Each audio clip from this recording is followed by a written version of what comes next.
In today's field test, we'll be trying out the Samsung NX500 with professional photographer and amateur mycologist Eric Johnson.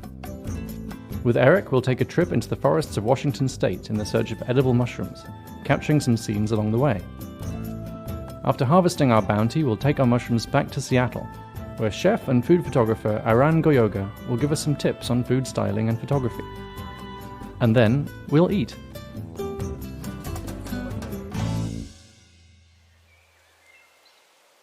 So we're here with the Samsung NX500. I know you've had it for a few days. You brought a lot of lenses out with us today. And what kind of pictures are you planning to take today?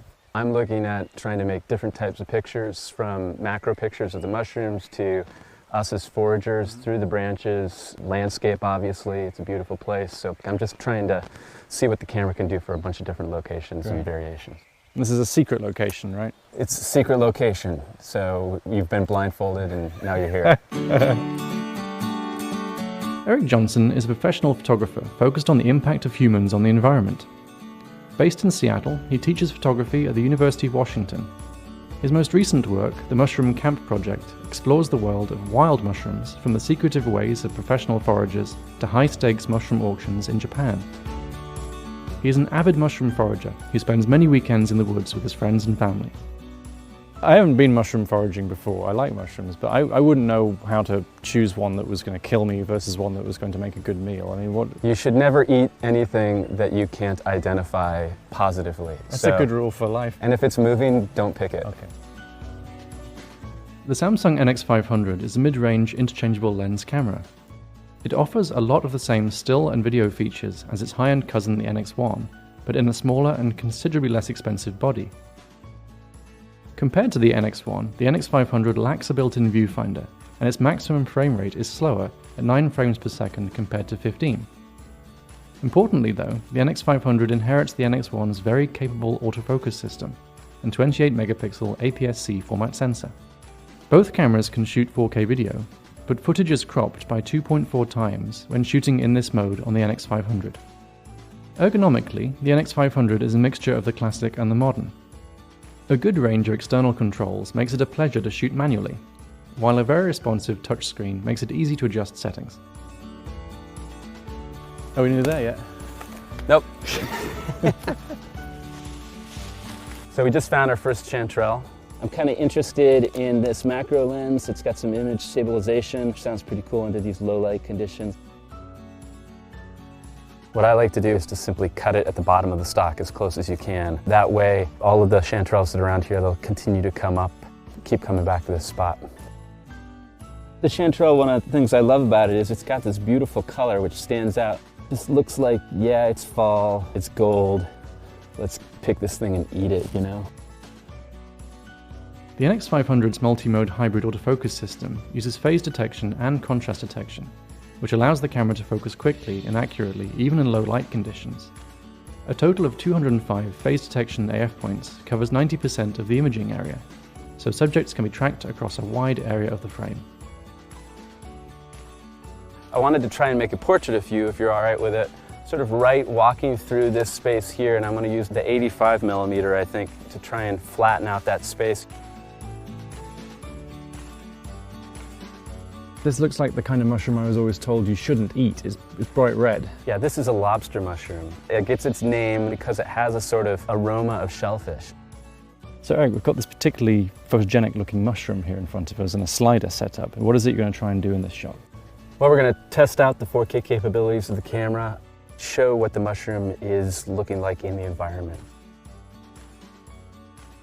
The zoom focus function is really pretty handy. I can really get in on the edge of my focus, that part of the mushroom, and see it, and then pull back to see the overall shot. So how are you finding the camera? I've really enjoyed using it so far. It's a lot more lightweight than what I'm typically used to carrying in the field, and so even with this big 85mm lens on there, hanging around my neck with a bucket full of mushrooms, it's been pleasant so far. I'm able to take a lot more photographs. The screen's awesome, so I'm able to see things really quickly. It's really bright. Mushroom hunting, you're down on the ground a lot. You're seeing things from a much lower perspective. So this camera is awesome because it sort of replicates that experience, that perspective. All right, Eric, we have an incredible haul of mushrooms here, and I think we have a lot of pictures between us too. So what happens next? Next, we're gonna hopefully take them to get cooked by somebody that knows a lot better what to do with them than I do. The following day, we headed down to Pike's Place Market to do some shopping with chef, food stylist, photographer and blogger Aaron Goyoga. Brought up in the Basque Country in Spain, Aaron has a lifelong fascination with food and cooking. Her studio doubles as a fully functional kitchen, and tonight we'll be cooking, taking photographs and hosting a small dinner party. Well, Aaron, thank you for welcoming us to your kitchen studio. What do you normally do in this space? So I host workshops, I host other photographers, I do cookbook shoots, restaurant shoots, so things that are all around recipe development and food styling and photography. I was trained as a chef. I think I have a very special relationship with food, and photography is just a medium. It really is very natural. There's no tricks. It's just about cooking, representing food in a very organic way, as you would eat it as it's cooked. Okay, so we've got the lobster mushrooms and the chanterelles that we foraged. Talk us through the shoot. How's it actually going to go? We're going to photograph the mushrooms in their raw state, and then we're going to do a little bit of shooting the process of cooking. We're going to do some still lifes of the actual finished dishes, and then dinner. Mushrooms are pretty slow moving, but not when they're being chopped and prepared for the table. I took this opportunity to try out the NX500's fast capture rate of 9 frames per second. The only downside to this feature is the very limited burst depth in RAW mode, but switching the camera to JPEG means you can shoot extended bursts without hitting the buffer. Here we have a marble piece that's kind of cool colors, and these are warm colors. There's got to be something kind of in between to bring those two tones maybe together. Maybe a little fabric that would soften it. And then I think a macro lens would be the ideal for this, just because you can get all the ribs and details right there and the shadows. Well, I think that's cool. That looks great. Thank you very much. After shooting the raw ingredients, Aaron worked to prepare the first course, a chanterelle soup garnished with herbs, microgreens, and a splash of walnut oil. Moving quickly, we set up some still lifes to the finished dish before it got cold. Watching Aaron work was fascinating. Most photographers think much more about what is in the frame than they do about tone and colour. But Aaron's compositions are untraditional and rely on the subtle play of tones in the food and the surfaces on which it is placed.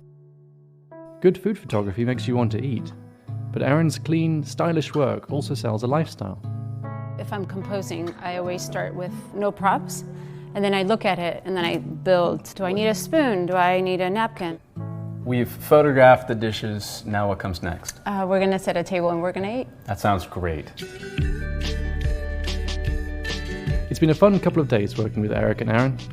It's rare on these field tests that we get to eat what we've shot, but everything came together very nicely. Hi! The Samsung NX500 is a very different camera to the NX1, despite their shared features. Its smaller size and lighter weight make it a better camera for everyday shooting, while the advanced AF system, high-quality sensor, and refined ergonomics deliver excellent results in all of the settings in which we used it. Until next time, I'm Barney Britton from dpreview.com. Bon appetit!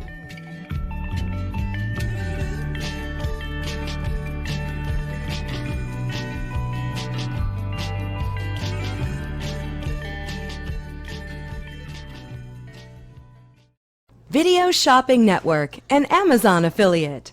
To see this product on Amazon, click the link in the video description below.